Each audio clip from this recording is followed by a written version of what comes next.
Growing up, we thought that we'd have to go down the traditional path of, go to school, get a job, just do what our parents did. And when we had that moment in Student Works Painting where we were actually running the business, but we didn't even have to be physically present for that income to keep coming in and for our painters to do great jobs and having our clients be really happy. At one point, we even went on a canoe trip. And that to me was just mind-blowing for me that I could be in the middle of a forest making money. Welcome to the On Fire Podcast, episode 20. With your hosts, Matt and Kellen. In the On Fire Podcast, we discuss financial independence, real estate investing, frugality, minimalism, and living within your means.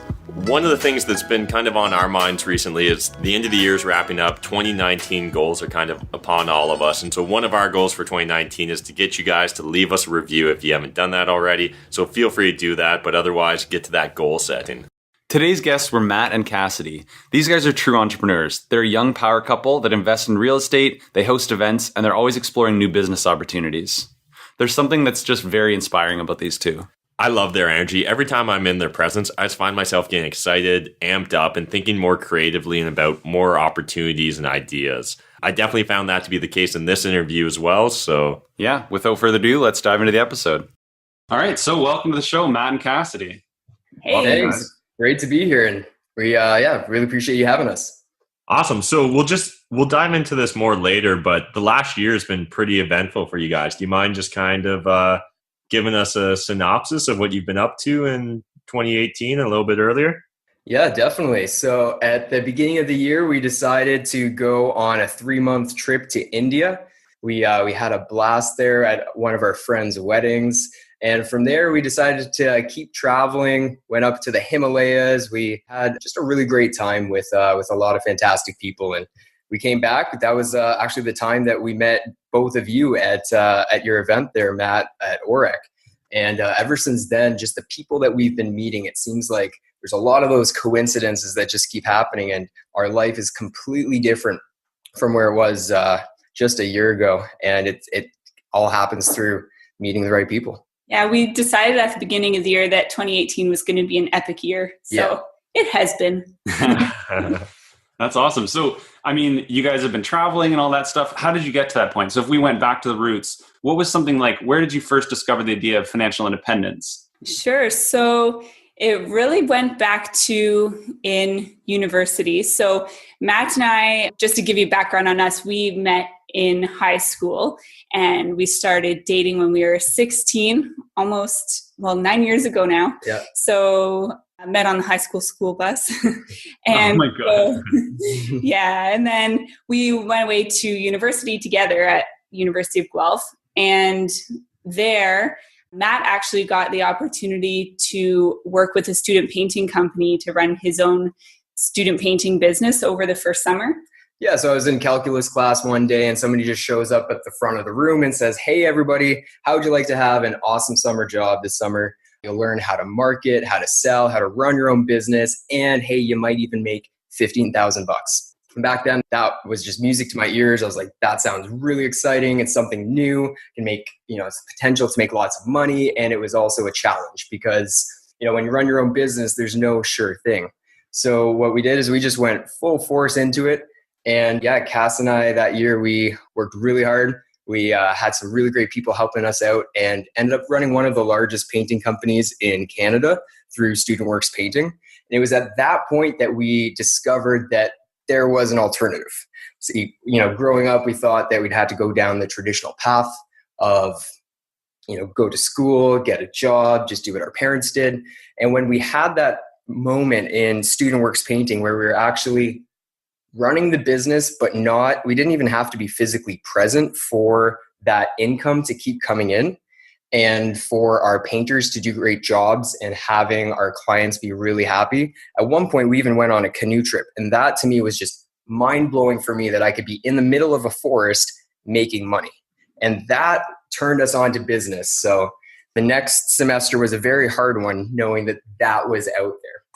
So we actually took the plunge and in our third semester dropped out of university, much to the joy of our parents. Yeah. Do you guys mind if we pause there and maybe just discuss that a bit further? Because I'm sure a lot of our audience members can just imagine the reactions their friends and families would have at such a young age if they were to, say, drop out university to pursue an entrepreneurial endeavor. So how did you break the news to your family and how did they react?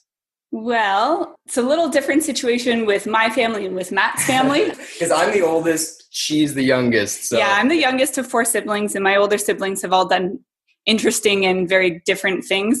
So it was a little easier breaking that news to my parents. My parents, I've learned how to, sell an idea pretty well to them. I know it takes a lot of warming up to get on board an idea. And so I was dropping hints along the way. We knew, like right after we finished Student Works, that for our first year, that we weren't going to be pursuing school much further.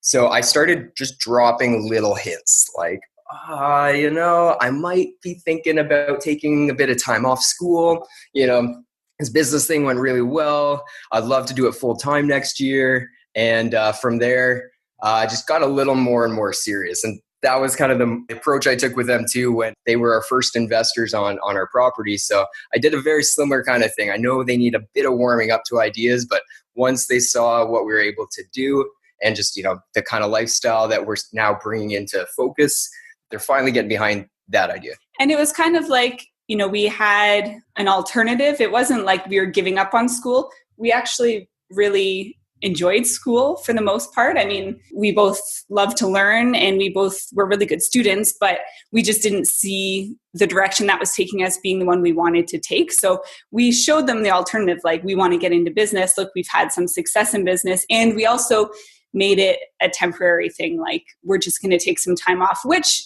was kind of how it was for us too, because we wanted to take some time off, run our business for another year to see if that's the direction we really wanted to go. And once we did, we realized, yes, for sure, it's what we want to do. So since then, you guys have really gotten a lot into real estate investing. And I mean, what happened with the painting business? Did you jump into that full-time right out of school, or how did you get into from that point to where you guys are now?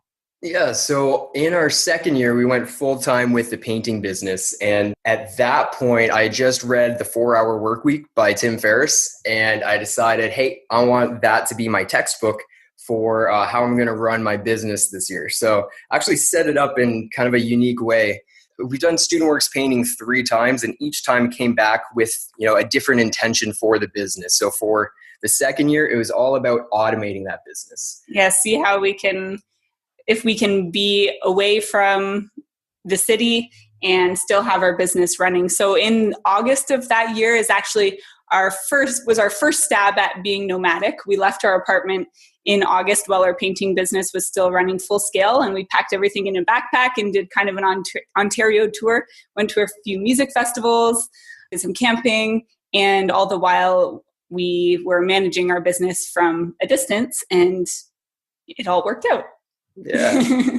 Yeah. And since we did drop out of school, again, we love to learn and we've never stopped that continuous pursuit of knowledge. We just decided we wanted to learn about things on our own agenda. So the whole time too, instead of going to buy textbooks at the university, we're going to go buy self-development and business books from Chapters. So we had a pretty nice budget because each year the textbooks are like a couple $1,000. So we're like, let's go spend a couple $1,000 at Chapters. And we've learned a lot from that. And so the whole time we were almost self-educating ourselves on business at the same time as running that. And that it was about the period of time that got us interested in real estate too. So being one of the top people in the company, we got pretty close with the president and the vice president. And audience might even know Corey McKinnon. He's a really great guy and real strong real estate investor in London, Ontario. He was actually a pretty big mentor for me, both in the painting business and also as in the real estate side.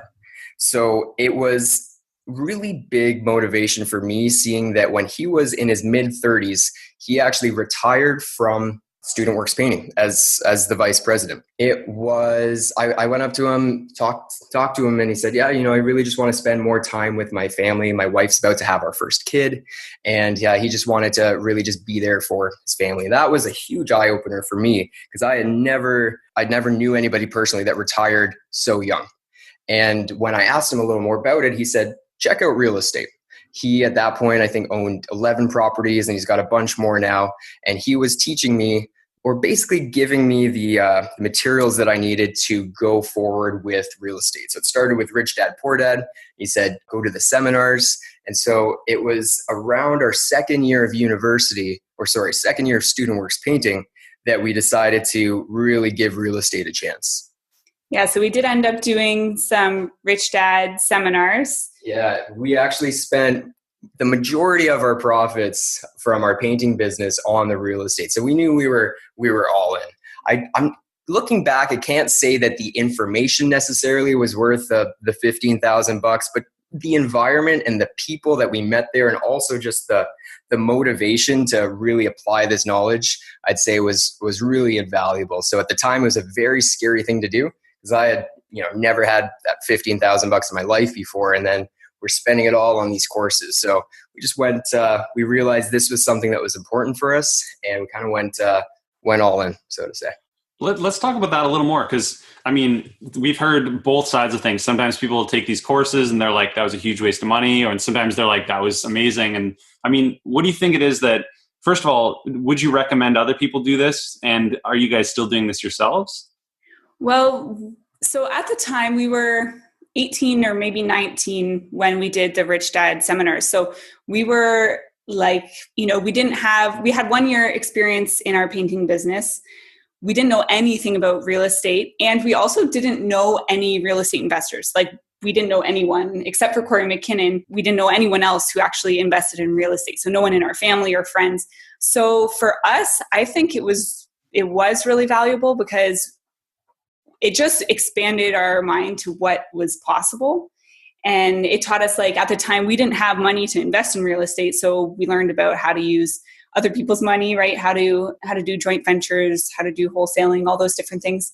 And I think with it's not necessarily that we learned exactly how to do everything, but we got this kind of idea of all the different things that are possible, which got us thinking and moving in a different direction. Yeah. I think anything really comes down to perspective on how you look at it. So the same person could be in that same course and be like, wow, that was a waste of money. $5,000 per weekend here to listen to this guy try and sell us more stuff. But we were there to really soak it up, and knowing that was, basically all the money that we had, it was our only way in order to not keep running a painting business, which, every single year loved coming back to the painting business, learned a lot, but I knew that wasn't, the be all and end all. So by going all into the real estate, we made it our only focus. And we made sure that we had skin in the game.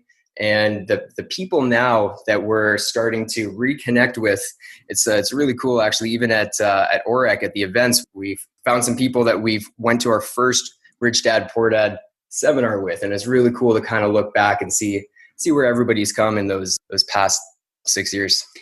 And then you also asked about whether we still continue with those things. And we haven't been to any intensive, real estate specific seminars lately, but we do a lot of personal development. So we've been to Tony Robbins' Unleash the Power Within twice, which was well worth it. Yeah, one of the best seminars. Just so ever amazing. So good. We've done Landmark Forum, which was life-changing. And we went to Brendan Burchard's High Performance Academy. We've done a bunch of JT Fox seminars. So we're always, Millionaire Mind Intensive. So we really are. We always have some kind of personal development or business seminar scheduled at all times. I don't think there's ever a time when there's not one coming up that we're going to be going to.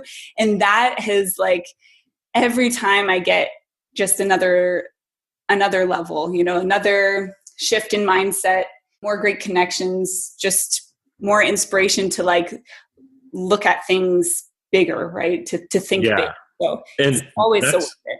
That's something I was hoping to explore a bit more with you guys, because this being a financial independence, retired early podcast, I know a lot of people frame a lot of their spending around frugality or scarcity. So the idea of going out and spending hundreds or thousands of dollars on some of these experiences or seminars, at first, I think people will be kind of caught off guard with it.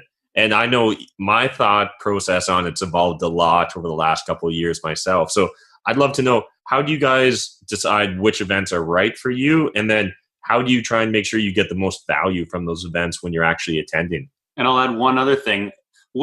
Can you describe what it is exactly, the shift in mindset you've had? Maybe something that really stood out at one of the events that you're like, now I think about this differently. Sure. Yeah. Well, I mean, it started with the first seminar like this that we went to was the Landmark Forum, which is really intense actually, but yeah, basically you've got 600 people in a room and one microphone at the front, and you've got about 40 hours of just everybody being in the room there for each other, uncovering like the deepest, most hidden parts of the self.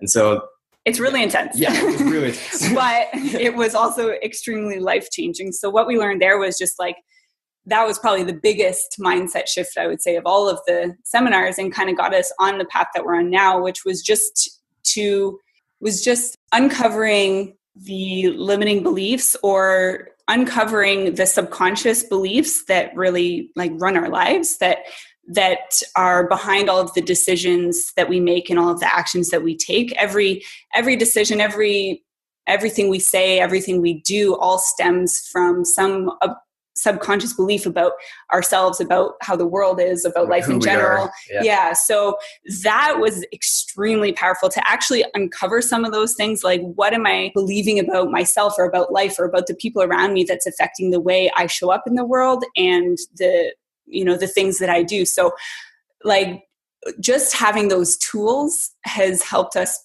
so much in our lives, to always keep growing and to not let anything stop us. To really look at things, objectively, without making real quick beliefs or really quick judgments about something, to really kind of take a step back and see, okay, this is my thoughts about what is happening right now. And it's kind of, let us go a little deeper into our own development and really into, because what they're all about there is about transformation. So it's not about information. That's what they kind of drilled into us. And they said transformation can happen like that. And it's so true. It's like when you change the way that you look at life and the world, things actually show up differently. Like things will look different, people will act differently. And it's a bit of both. It's about who we are, how we're seeing it, and also who we are, how we're being will attract other people. And it'll also affect all the interactions that you have with everybody. So that for me was, just really, really eye-opening to like this whole other world of things I had never heard about or ever thought to learn about. And I think that was one of the decisions to drop out of school too, was the fact that there's all these things we could learn about instead. Outside of school, yeah. And then I would say one of the other really big ones was it's actually a free seminar. So for anyone who's looking for a seminar that's got a big impact that is not going to be expensive, the Millionaire Mind Intensive we went to. I mean, it's been sold since then, but so I don't know if it's still as amazing as it was, but hopefully it is. But that was a similar thing, like about kind of examining your limiting beliefs, but it was specifically about money. So that helped a lot because I didn't even realize how many beliefs I had about money and myself making money that were actually holding me back from making any sort of money. Like the simplest example is, in the media, oftentimes in the movies or something as kids, or people say, rich people are greedy or something. It's not that rich people are greedy. It's just that is, something that's thrown around kind of jokingly. But at the same time, it's because people, want to justify why they maybe aren't where they would like to be. Yeah. And so that belief, though, subconsciously has a huge impact because nobody wants to be a bad person. And if we say that, this was one of my things too, like when we had made all the money, we weren't at a space yet where we could handle a lot of money. And so therefore, our first couple of years of the painting business, we actually didn't walk away with a whole lot because we had actually spent it. And it comes back to that subconscious belief of, I don't want to be a bad person. And so if I want my troubles to go away, or if I want anything to not be impacting me, I guess I just have to get rid of money. And this all happens at a very subconscious level, but it's something that shows up in our lives.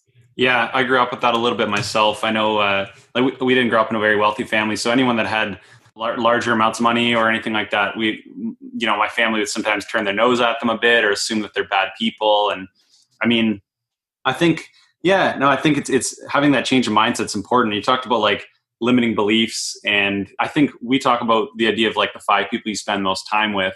And I think if you can get over these limiting beliefs about yourself, you don't even necessarily need to have the 5 people around you influencing you or giving you permission. You can start giving yourself permission. So switching things up a little bit. So you guys ended up getting into real estate. What was the first property you got, and what did the deal look like? Well, let's see. So our first property was after our bike trip. So actually, it took us a couple years to go from learning about real estate to actually implementing it. We ended up coming back for Student Works for the second year. And then after that, because we were, and then we came back to help do recruiting for the company. And that was a really big grind in itself. So we really wanted a bit of time off. And when we decided to take a bit of time off, we just said, let's just take a lot of time off. And that's been one of our themes that we love doing, is traveling, going on adventures. That was nomadic time number 2. So we decided to go on a bicycle trip in the US, and we gave ourselves no timeline, totally open-ended, and no, we didn't even know where we wanted to go. We started in North Carolina because Matt's family happened to be going on vacation there and they could drop us off there. So we started there and kept going, and ended up being a 6-month bicycle trip. And we had an amazing time. But the thing was, before we left on our bike trip, when we were working really hard, we had a lot of money coming in, but we had 0 free time. When we were on our bike trip, we had all the time in the world, but bank account. Yeah. So, no passive income. So we ended up going back to Student Works to do a 3rd year because we needed to make some money. But that's when we decided, okay, next time we go traveling, we want to come back richer than when we left. And it was that moment that we said, okay, it just makes sense. Real estate it is. We got to make it happen. Yeah. So learning what we learned from Rich Dad, Poor Dad was use other people's money. Like the people that know you well, that like you, that trust you. So immediate friends and family. So I went up to my parents and said, hey, how about we do this? How about we use a line of credit secured against your house, and we go buy lots of property and we get rich and wealthy together? And they were like, no way. With my 20-year-old son, are you crazy? Not a chance. So again, I kind of worked on that persuasion with my parents and just started dropping hints, started looking at properties, saying, oh yeah, I talked with some great realtors today. We're going to go check out some homes. And then went to go check out some homes, and we would give them the listing, and I would put together financial analysis like, hey, look, we can make 25% a year. That sounds pretty good, right? What would your mortgage be? 4%. Okay. Yeah, that's a good gap. So just slowly starting to drop the hints. And I think it was a 4 to 6 month process, somewhere in there, before they, kicking and screaming, they came as investors. And they'll tell the same story too. Now looking back, they are really glad and really grateful. But for the first little while, it was like pulling teeth a bit. But I was just so confident and convinced that this was a good thing for everybody that I even basically self-insured their mortgage payment. So because they refinanced their personal residence to take out the equity to invest with us. So I said, hey, if the money, the cash flow that we make from these properties isn't enough to cover all of your primary residence, I'll cover whatever that difference is. Because it could have been a foolish thing. And, again, I was 20 years old. I thought I could take on the world. But luckily, it's worked out. And it was kind of that final push that they needed to say, okay, we've got very little risk. He seems to know what he's doing. Sure, let's go for it. So that year we bought 3 properties. I think within 4 months? Within 4 or 5 months, yeah. Wow. First property was a triplex. And so this is all in Windsor. First property was a triplex, this old thing that needed a lot of work. Apparently it used to be a crack house, is what the neighbors said. The neighbors were very glad that we were buying the place. I have no idea what that's like. And then the second one was another triplex on the same street. And the third one was a rent-to-own that I put together out in Tilbury. So just jumping into that first one a little bit, just to give some numbers and context. So that was the first and I believe the last one that we decided to renovate ourselves. So we ended up spending about $60,000, $20,000 per unit, and a few months that we took away from our painting business in order to make that happen. I think everybody learns the most on their first deal, and there were a lot of struggles, a lot of challenges, but by the end it came together very well. So we ended up buying it for $170,000. We put $60,000 into it, and right now it rents for. Okay, we just did a short-term furnished rental, so it rents for close to $4,000 a month now. Wow.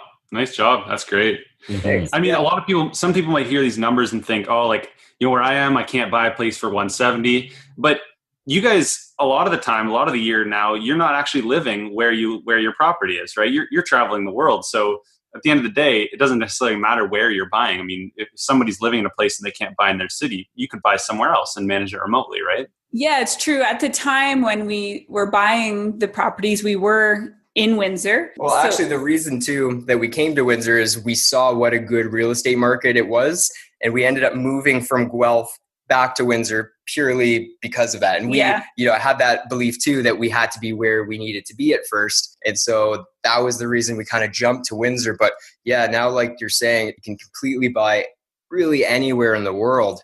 That's one of the reasons I'm excited to be down here in the States. Is we're going to be starting to look into these markets a lot more. Yeah, so as long as you have a good team in place, so now we have property management helping us out in Windsor so that we don't need to be there all the time, because right now we're in Chicago. Matt's working on an Airbnb business with his good friend, which is going well. So we're kind of in startup mode down in Chicago. And I myself I'm a real estate agent as well in Windsor, and I work with investors.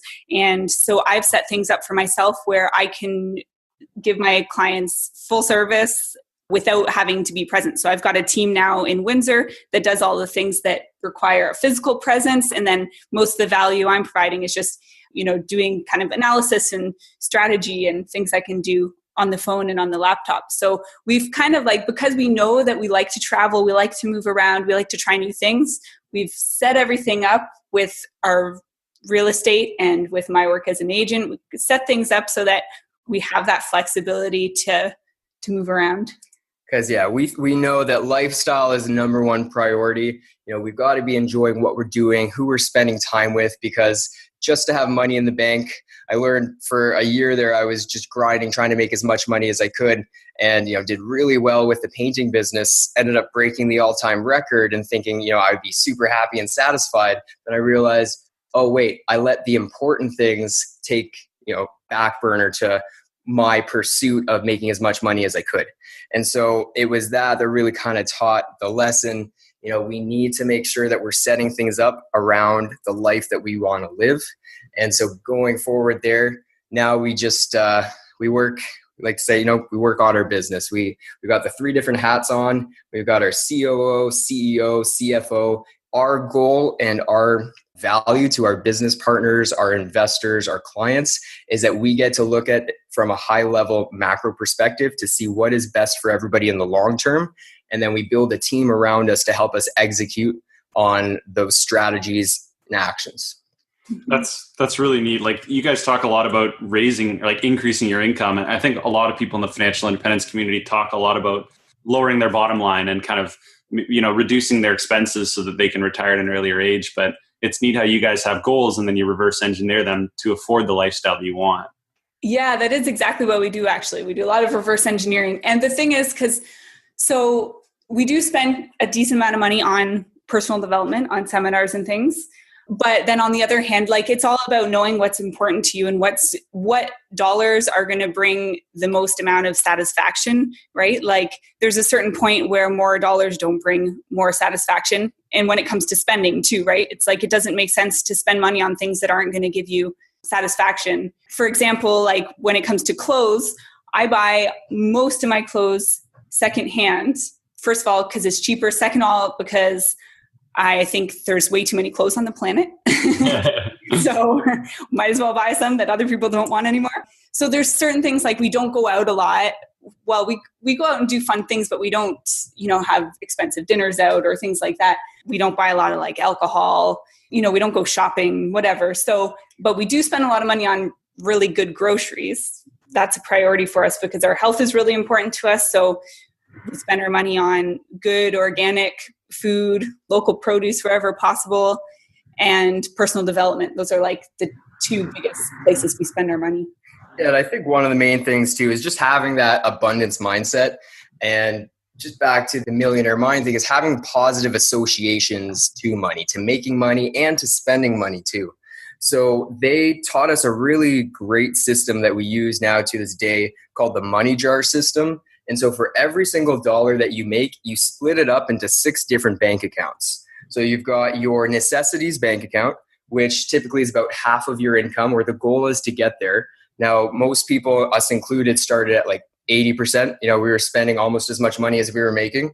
And so the goal is to start investing more into your long-term and into the important things. And it's by paying yourself first that you do that. So they said, number one is you have a financial freedom account. So for every dollar that comes into your bank account, you put 10 cents away to your financial freedom account. This is the golden goose, basically.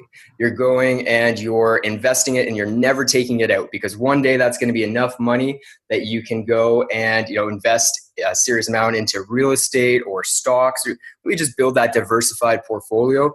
And the income from that is the passive income that you're going to want for the rest of your life. So that is the number one thing. They said, always pay yourself first. So 10 cents goes there. 10 cents goes into your education fund, which is things like seminars, events, books. 10% going into play, having fun, that you have to spend by the end of the month, even if you don't feel like it, or by whatever time frame you want, because again, it's really important to have that positive association to making money and to saving money. Yeah.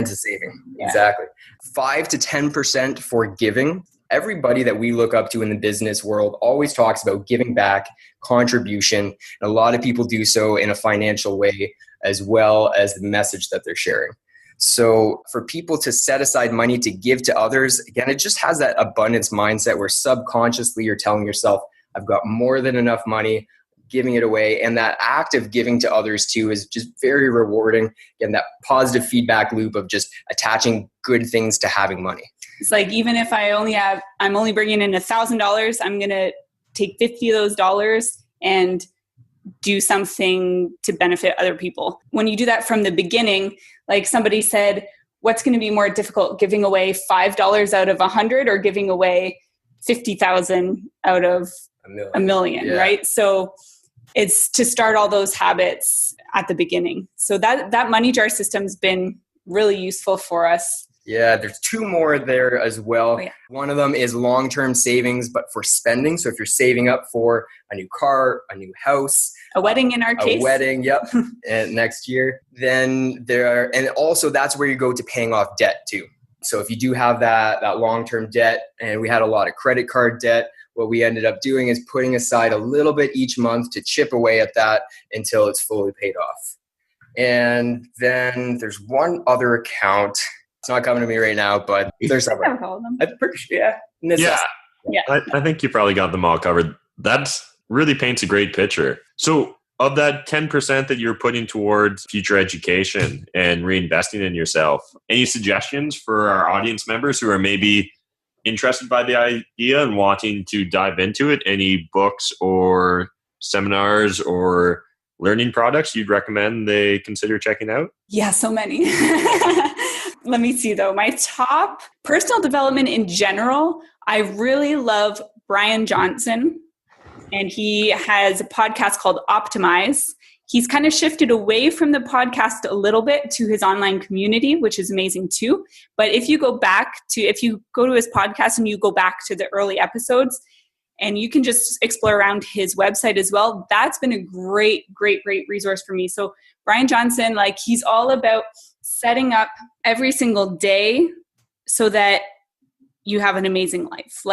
Just setting up each day, having those solid habits, positive habits, like the morning routine and getting your fundamentals in check, and, just all the little things that add up to your whole life, making sure those are all in a great place. So I highly recommend starting there, and that can be free, or you can pay $10 a month for his community and to access more of the things. And he also does synopses of other personal development and business books too. So that's super helpful. And then let's see.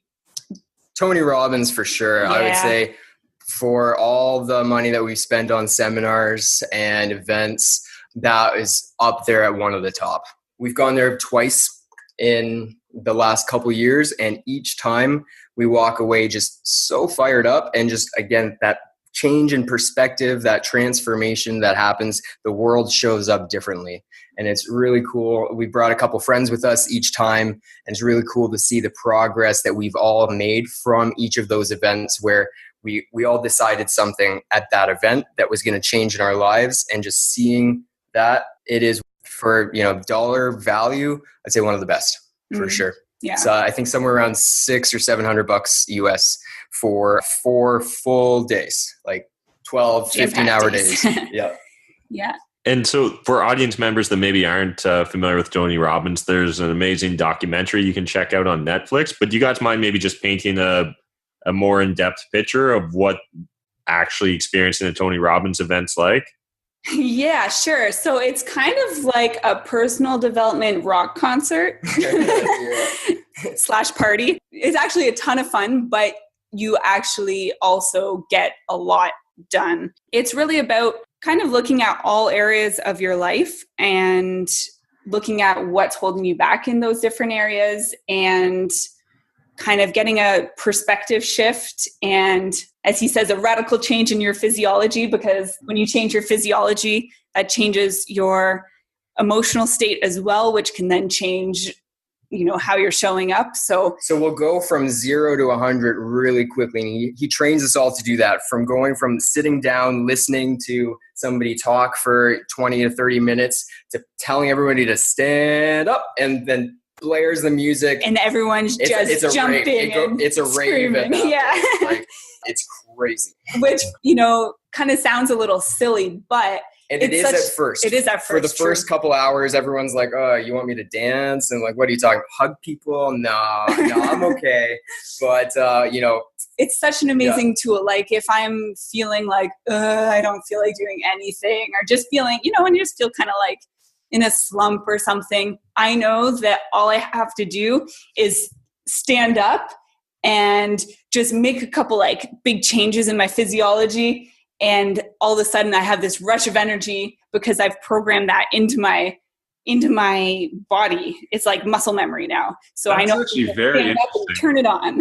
I mean, especially in a world now where mental health is such a big issue, like, for you to be able to control that with such like at the snap of a finger is pretty interesting. Yeah, definitely. At these events, do you meet people and stuff as well? Like, is it a networking event of any sort, or is it mostly listening and kind of in your head? It is.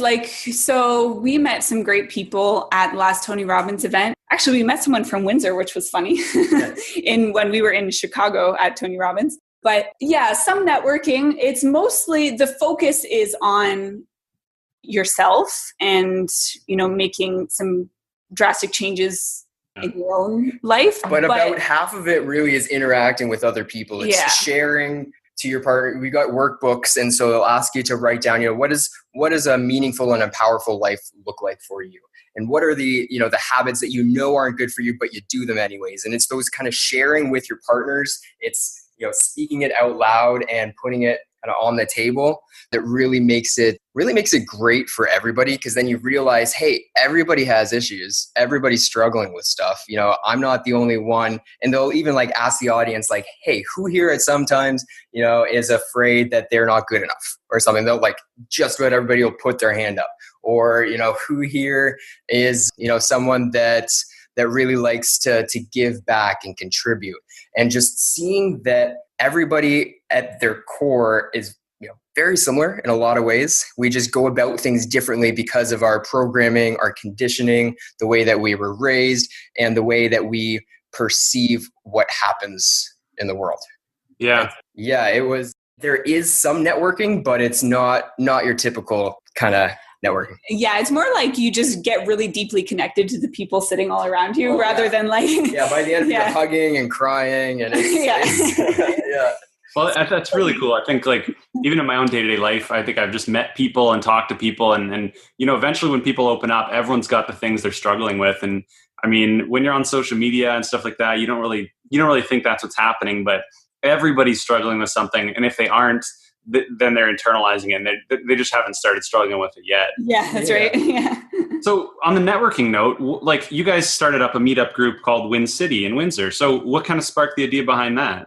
So when we moved back down to Windsor to start investing in real estate, we knew just from going to Rich Dad, like we knew how powerful that networking experience was for us. And they do cash flow board game meetups there, and we had gone to a couple. So when we went back to Windsor, we looked on Meetup and looked around, and we couldn't find any networking groups, like real estate investors groups. And so we started a cash flow board game night. And that's what it started as, because at that point we didn't quite have the confidence to like be the presenters, so all we had to do is be the facilitators, just have everyone come out. We're going to play this board game. It's going to be a lot of fun.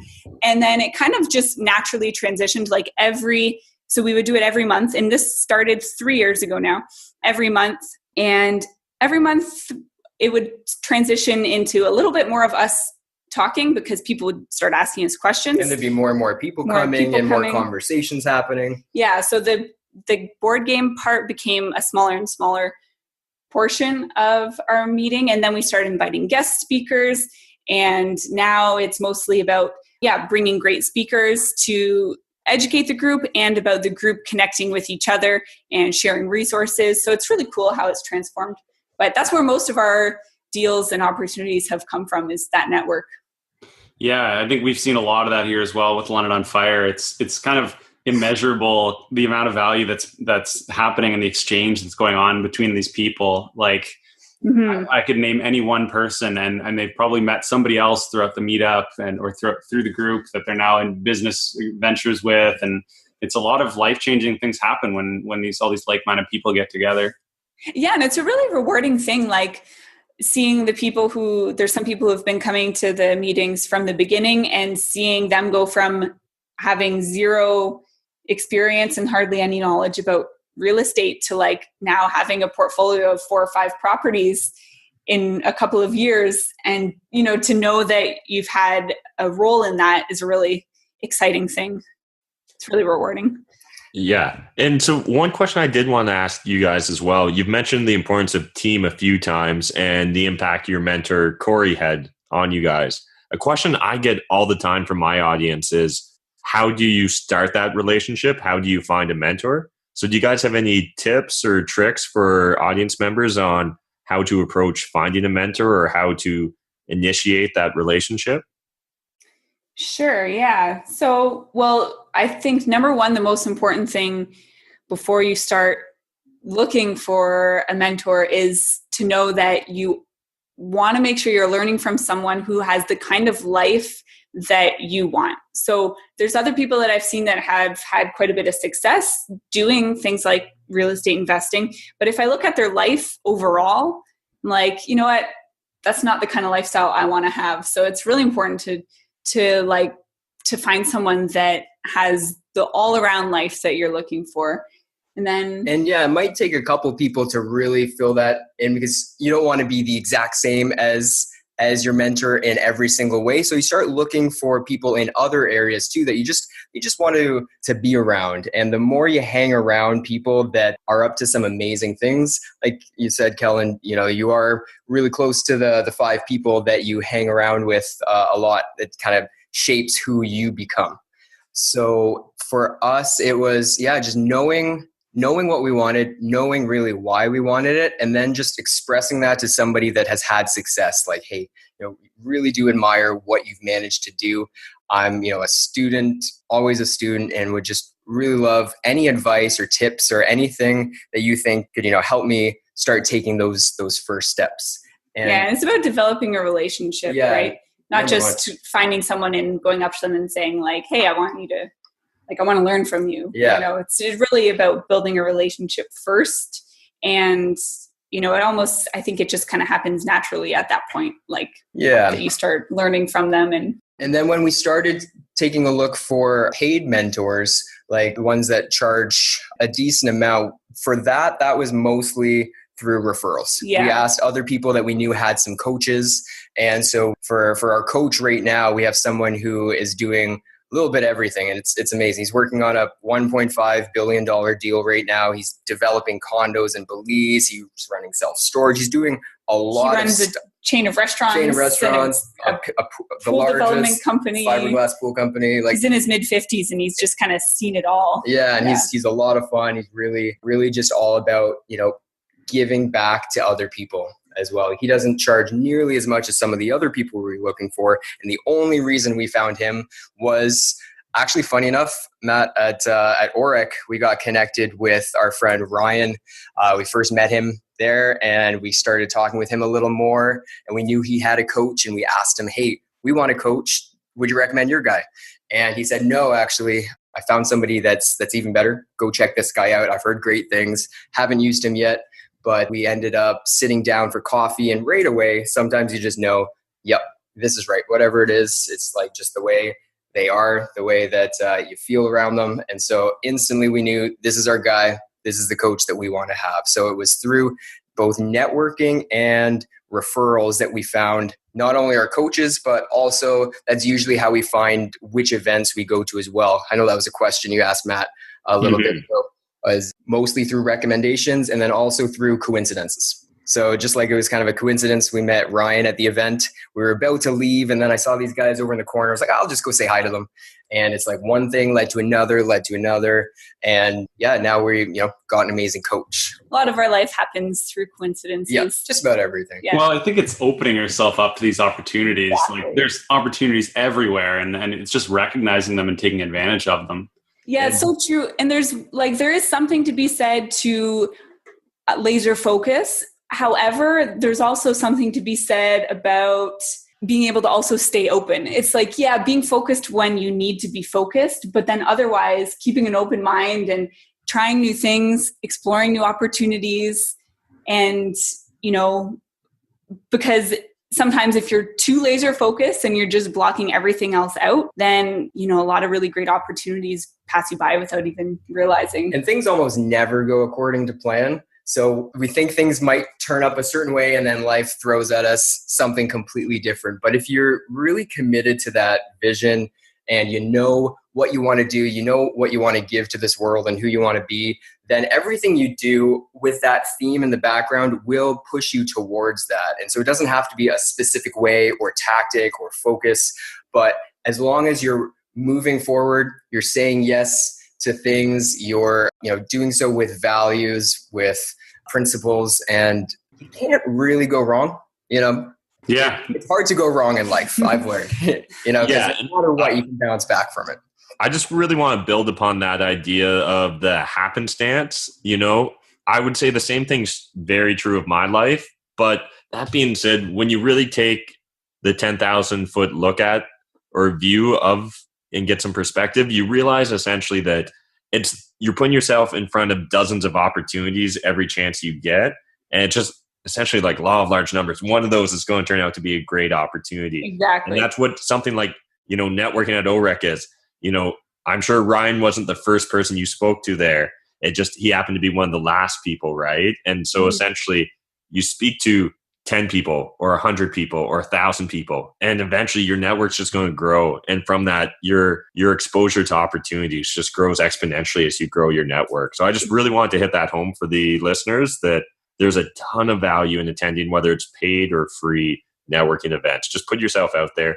You may go to one, you may get discouraged at the first one, you may get no value from it, but long term, you go to enough of them or you host enough of them, and you will absolutely reap tons of value. Yeah. And I think Matt's talked about on his YouTube channel, the idea of in-person meetups versus online. I think a lot of people, they think they're networking because they're on Instagram and Facebook. And that definitely is an important part of this. But in person, get together with people for coffee, go to these meetup groups where there's dozens of people, talk to them about people they know, and get together with them and just expose yourself to these people.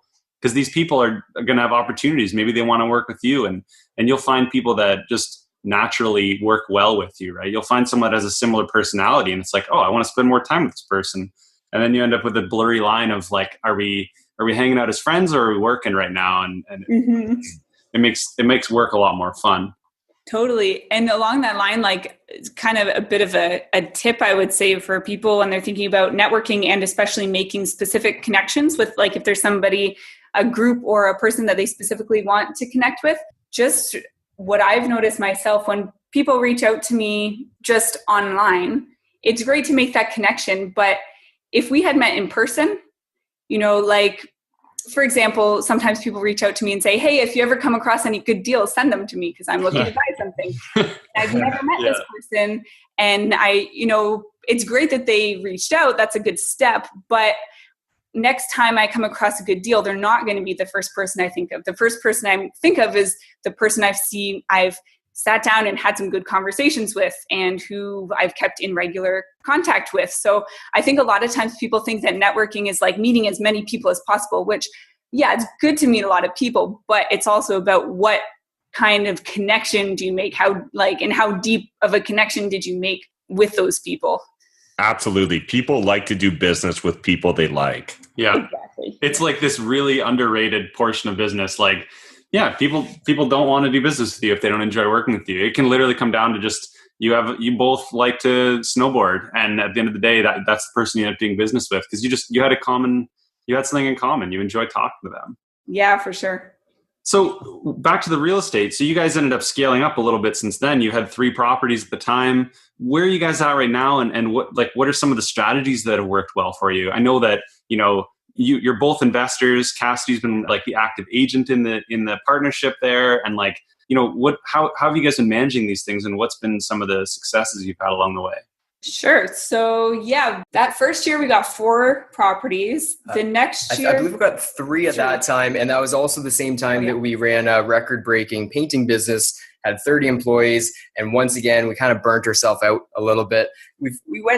We've gone in the past opposite extremes. So we finally found like a really nice life balance, but it was through making the mistakes of working really hard or needing a lot of time off. So actually after that year of running the painting business, of buying those properties, renovating them, we again took a pretty extended vacation. We did 4 months up in North Bay. So that was just a really nice time to chill, really focus on, developing ourselves further, really got into meditation and got into, health and nutrition. And I find any time that we take a lot of time off, or at least even just a small vacation, which small to us is like a couple weeks, anytime we take some amount of time off, we always come back way more fresh. And so when I look at all the major trips that we've done over the years, it was right afterwards that things just kind of stepped up to the next level. So there definitely is something to be said about really taking the time for yourself to take whatever that is, whether take it's a step back and get some perspective. Yeah. And, really get your vision. Because it's one thing to be climbing up the ladder, but you want to be climbing up the right ladder. So, it's the difference between being efficient and being effective. You can be doing something really well, but are you doing the right thing? So each time that we've taken those times to really just take a step back, we come back with kind of a new fire, new energy. And so like the first one after the bike trip, we got into real estate, did a few properties. The next one afterwards was the North Bay. And then that's when we came back and we really started to scale. We're like, okay, we know this real estate thing works. Let's start raising money from other people now. We've done it really well with our parents, got a great track record of success, and we've got the teams in place. Now let's start doing more like, more of a consistent purchasing of properties. So that year when we came back from North Bay, I believe we did 8 deals. Pretty sure. We lose track. Awesome. 7 or 8. 7 or 8. And we almost did, I love to try a bunch of different things so that I can be really clear with what works well for me. If I don't try out a bunch, I might be, not even aware of what I'm missing out on. So we've tried just about every deal that we can think of. We've done lease options, we've done buy and hold, flipping, wholesaling, commercial, doing Airbnb, other short-term rentals. So we've tried out all the different approaches so that we can kind of narrow it down after seeing what we like doing and where our strengths kind of put us in our business. So that year we just tried a bunch of stuff. We bought, I'm losing track of them now. Some single families. We bought some single family. Oh yeah, we got into private lending too because this is what we did. We flipped a duplex and it was a great deal. Found it off market. It was a duplex for $80,000. The vendor was willing to hold a $60,000 mortgage, and all we needed to pay her was $20,000 for the down payment. And then we also needed about $10,000 to renovate it. And we knew the after repair value was somewhere around 110, 120. And so, we flipped that. We raised money from other people and gave them 50% of the profits. And we ended up turning that thing around in a couple months, or it was more like 4 or 5 months. And then after that time, we had made the investors over 120% annual return on their money. And we're like, hey, great for them, great for us. It was excellent. But for the amount of work that we put into this, we walked away with about $10,000 to $12,000, which again, really happy with. Couldn't have done the deal without them at that time, but realized it would have been way cheaper just to buy the whole house on a credit card. So that's what got me thinking about, okay, maybe we don't need to give up equity all the time. If there's a really good deal and we have the means, we have people that just want a fixed return on their income, we can start using private money lenders. So it was that experience that kind of led us to start buying some properties just with pure vendor takebacks. So we bought a couple single family homes. It just comes back to like the power of relationships. We got one of the best deals possible on a vendor takeback. It was a 98% VTB at 0% interest. Name your mortgage payment. It was like the best. What? It's pretty good. 2% down, 0 interest, eh? That's good. Yeah, $400 a month payments. And we rented for $14. Yeah, it's incredible. But that's just the power of network again, power of relationships. This is from he's now a good friend of ours, but he started as a client of mine. I sold a house for him, and then he was having some tenant troubles. Yeah, we helped him out with his tenant troubles, and it was just like we just basically provided a lot of value for him for free just because we wanted to help him out because he was a nice guy. We helped him with his tenant problems, and then we figured he had a couple more properties he wanted to sell. One needed renovations and one had a bad tenant. So we thought, okay, we'll take these problems off your hand.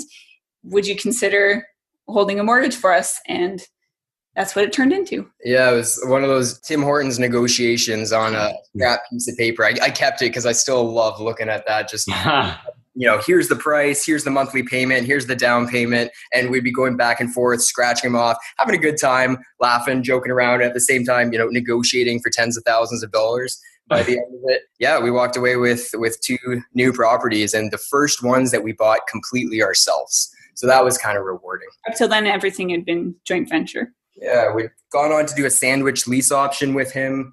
We ended up buying another duplex and a 4-unit commercial building with my parents that year, and I started wholesaling a couple properties myself.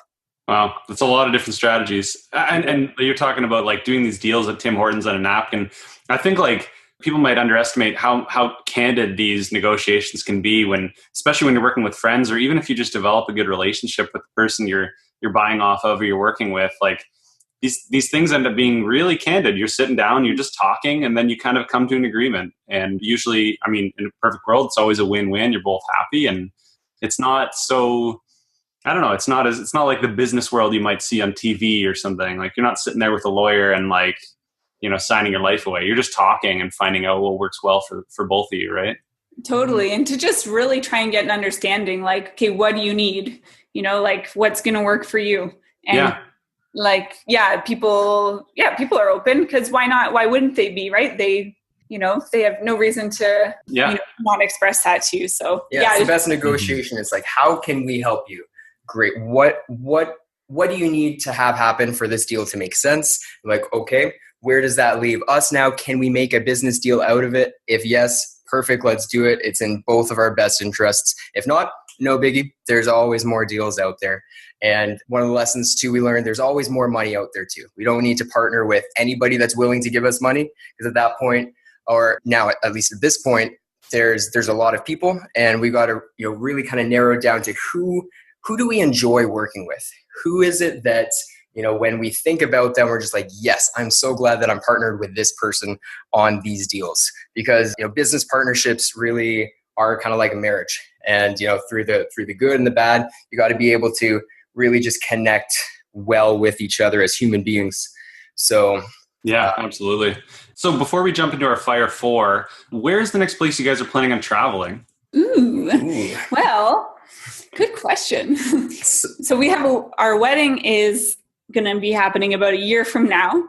So congrats. We know that, thank you. We know that only took a decade. Yeah, it only took a decade. Yeah. Well, you're pretty young still, so it's fair. Yeah. We go slow and fast. Yeah. Yeah, so we know that after our wedding, we want to take an extended honeymoon. We're thinking maybe like Thailand, Bali, maybe South America, something That's like awesome. that. But in the more short term, it's looking like we're probably going to end up going out the California way before too long. That's where it's looking like the Airbnb business is going to be taking us. So we'll see where that goes. Yeah, we just know that we want to be able to travel at any time, knowing that our business is there. And if we need to, we can just hop on a plane if we're needed in person somewhere. But travel and adventure, at least before we have kids, we know that's a pretty big priority for us over the next few years. So we want to be able to just set things up and have the ability to be spontaneous. That's awesome, guys. So let's dive into the Fire 4. So the first question is, what are you grateful for? Well, number one for me is I'm grateful for Matt and our relationship. It's a really amazing thing. And just everything that we do together, we both know that we've always got each other's backs. So he's my rock. And I know that anything I want to do, like if I want to pursue something that's outside of what we've been doing that I feel passionate about, I know that I always have his 100% support and that we're always pushing each other to grow, but we're also always there to just be a support for each other. So, yeah. That's great. I think, what was the phrase I heard? Grateful, but never enough kind of thing, or like grateful, but never settling kind of thing. Yeah. Yeah, and that was another distinction that we got to at Landmark is, you never really want to know somebody because as soon as you really know them, you kind of limit them to that way of being. But if our leader there said, I never want to know my wife, I want to discover her. So every day be open to discovering somebody and their possibility of being versus, this is who they are kind of. Seeing them with fresh eyes, because not getting too attached to your ideas about how the other person is. Yeah. Did Matt say what he was grateful for yet? I forget. Yeah. So of course I am so incredibly grateful for Cass. Everything said, to avoid repeating all of that. Also really just grateful for the other people in our lives that make life enjoyable, make everything that we've been able to do possible. And if we hadn't met or if we hadn't connected with every single person we have in our life, we wouldn't be where we are today. So that's everybody. And some really great friendships have come from being in business, being in, an abundance mindset and just, again, having those coincidences and going with it. Like that's how we got connected with both of you. And really since OREC, things have really started changing for us too in a really big way. So if it wasn't for you guys, then, we probably wouldn't even be doing what we're doing today. And that's in the span of, a few months. So really, I'm grateful for you guys. Thank you. I appreciate that. All right. So switching it up a bit, the opposite sort of, what is a guilty pleasure of yours or something you can't live without? Maybe something you spend a bunch of money on that other people would be like, what are these people spending this money on? Books. All right. We gotta give a good one here. Let's see. Sometimes we're weird. We just do Harry Potter marathons. We love Harry Potter. Like just something about the books and the magic behind that. It's one of the things we connected over. Yeah. So we've probably read all the Harry Potter books 5 or 6 times, watched all the movies about the same. Yeah. Once in a while we just stay up all night and watch Harry Potter for about 24 hours something straight? Like that. We were actually on TV being at an opening for Harry Potter, and we were the only ones dressed up. So, sometimes people say they're showing their age in a bad way, but you guys are showing your age in a very different way. How old are you guys? Because just to give the audience some context. We're 25. 25. It's crazy what you guys have done in that time. Absolutely. It's kind of mind blowing. So moving on from guilty pleasures, is there a frugality tip or life hack that you'd like to share with the audience? Well, the one that's really helped us out financially just goes back to that money jar system. And it's first, the whole millionaire mind all came to be from T. Harv Eker's book, Secrets of the Millionaire Mind. So I would say if there's anything, frugality and money-wise that's made the biggest impact on me, it would be that book and that seminar. And then one other thing I would say is in terms of travel, like I know a lot of people have it in their mind. They want to do some traveling, but they think they need to save up a bunch of money to do any traveling. It can be way cheaper than you think. So for example, when we were traveling in India, like things are actually really cheap, and you don't need a lot of money to get around there. You can be spending the same or less money than you would be spending at home while you're traveling around and having some adventures. Yeah, if you want to travel, but you think it's too expensive, think again and go check out some cheap countries. That's awesome. I just got back from Iceland, and then the flight there was super cheap. But then when I got there, everything was super expensive. And right. I mean, totally an amazing place. Definitely recommend people going there. I slept in a camper van. We cooked a lot of our own food. But like, if you want to get a beer in Reykjavik, the capital, it's $12 to $20 Canadian. So like, yeah, it really made me want to go and travel these places where you can get 50-cent beers on a beach. Oh, yeah. Yeah. Yep. So the fourth one is, what would the hero of your own movie do in your life right now? So if you guys were in a movie and the main character was you, what would you be rooting for that character to do right now? Ooh. Whoa, that is an amazing question. I've never heard that before. You go first.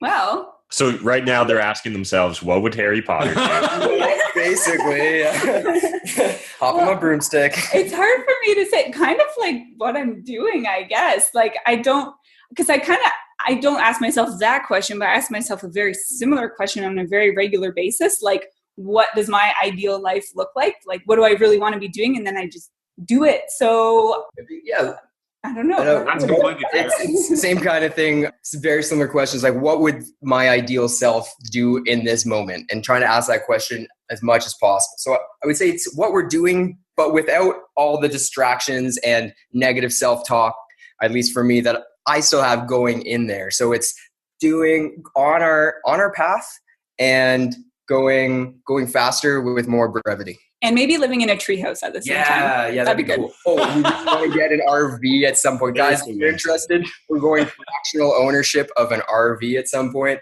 We are going to be buying an RV with multiple people and then living, each person having a section out of the year where they can go and have that RV. So we want to be living in an RV soon.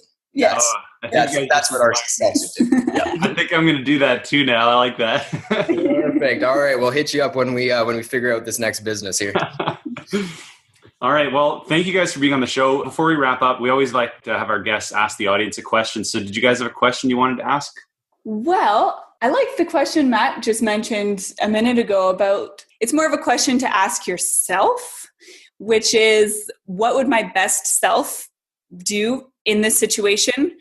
And also, what would my best self be doing, like in life in general on a daily basis? Yeah. Cool. That one. Awesome. And then, so if people want to get in contact with you, if audience members want to reach out, what's the best way for them to reach out? Instagram, YouTube?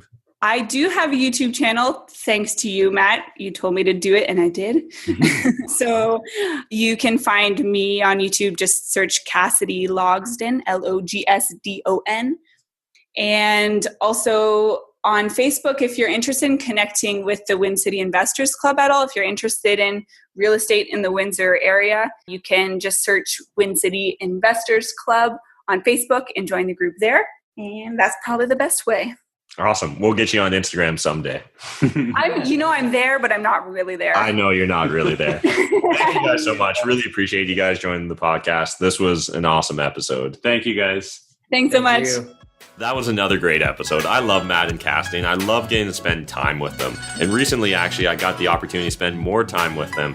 And so you guys maybe don't realize it, but this episode was actually shot probably a couple months before this intro is being updated. Oops. Because life happens.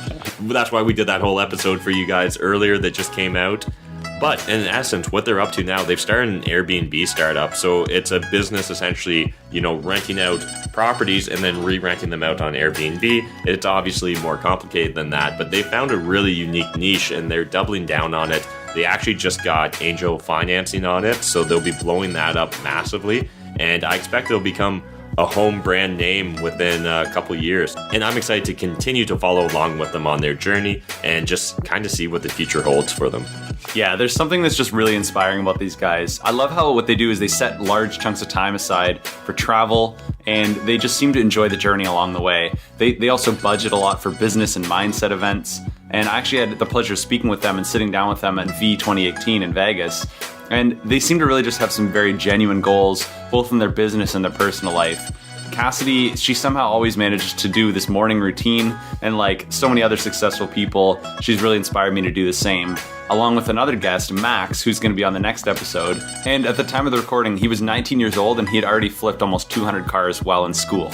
And while you're waiting for that episode, jump over to our London on Fire Facebook community or follow us on Instagram at On Fire Podcast. And make sure to tune into the next On Fire podcast to meet more people, hear their stories, and learn from their mistakes. If you can just take a second to click the subscribe button on whichever platform you're listening on, it helps let the provider know that you're enjoying the content, which helps us out. Thanks for listening. This is Matt. And Kellen, signing off. And until next episode, remember, being normal, buying stuff doesn't make you happy, and always remember what Kevin Systrom said. If you've got an idea, start today. There's no better time than now to get going. That doesn't mean quit your job and jump into the idea 100% from day one, but there's always small progress that can be made to start the movement.